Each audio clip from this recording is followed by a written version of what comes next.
அன்புள்ள சகோதர சகோதரிகளே, உங்களுக்கு ஒரு நற்செய்தி.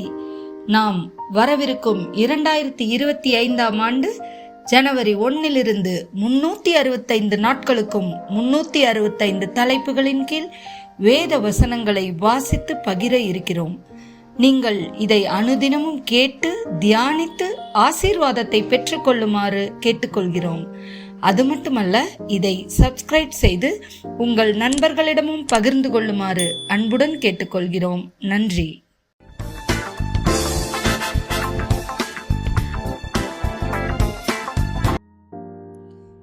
இன்று நாள் 85. தலைப்பு மனச்சோர்வு. நீதிமொழிகள் 24:10. ஆபத்து காலத்தில் நீ சோர்ந்து போவாயானால் உன் பலன் குறுகினது. புலம்பல் 3:37-40 வரை. ஆண்டவர் கட்டளையிடாதிருக்க காரியம் சம்பவிக்கும் என்று சொல்லுகிறவன் யார்? உன்னதமானவருடைய வாயிலிருந்து தீமையும் நன்மையும் புறப்படுகிறதில்லையோ? உயிருள்ள மனுஷன் முறையிடுவானேன்? அவன் தன் பாவத்துக்கு வரும் தண்டனையை குறித்து முறையிடுகிறதென்ன?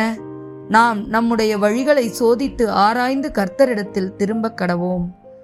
மத்தேயு 27:46. 9ஆம் மணி நேரத்தில் இயேசு ஏலி ஏலி லாமா சபக்தானி என்று மிகுந்த சத்தமிட்டு கூப்பிட்டார். அதற்கு, என் தேவனே, என் தேவனே, ஏன் என்னை கைவிட்டீர் என்று அர்த்தமாம். ஆமேன்.